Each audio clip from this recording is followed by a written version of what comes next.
It's Phil Lindemann with your Krystal 93 News at 4. The town of Breckenridge is one of the first in Colorado with a temporary ban on wildfire sprinkler systems. Town council this week unanimously passed a 6-month moratorium on new systems within town limits. The town and local fire chiefs agree these systems are unproven and unregulated, and they could drain dry the water for entire neighborhoods.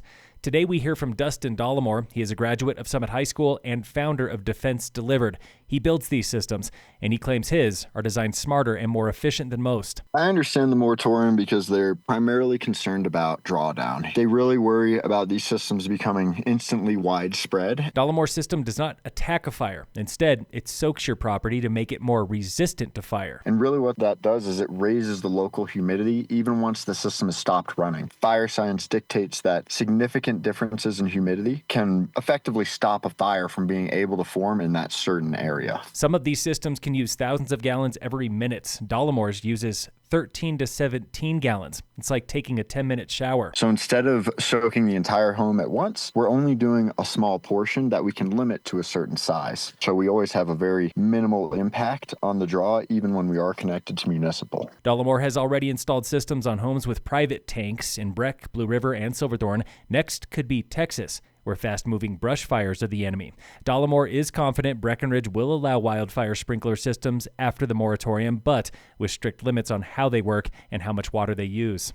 Local fire danger remains very high in Summit with Stage 2 fire restrictions. Wood-burning campfires not allowed this weekend. Propane fire pits with an off switch are just fine. The fire haze is back this afternoon. Haze here in the high country, it's coming from fires in Utah and Nevada. Haze on the Front Range, it's from the Pacific Northwest. It could stick with us through a clear, dry weekend. In local entertainment news, Krystal 93 correspondent Marcus is previewing this weekend's Bluegrass and Beer Fest out at Keystone.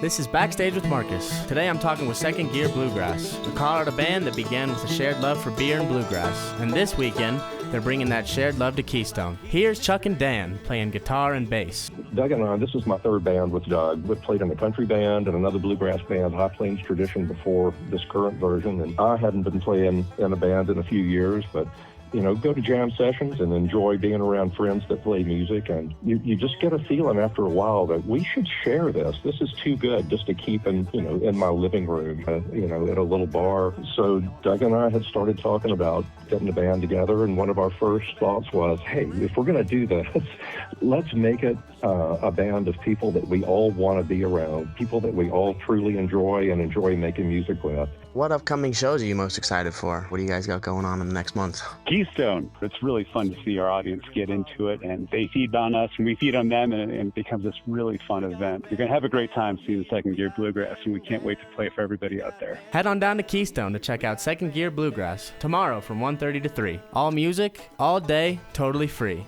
This is Backstage with Marcus. See you next Friday. And in sports, the Rockies play the Royals today, and the countdown is on to Broncos football. The first preseason game just 2 weeks away in Atlanta.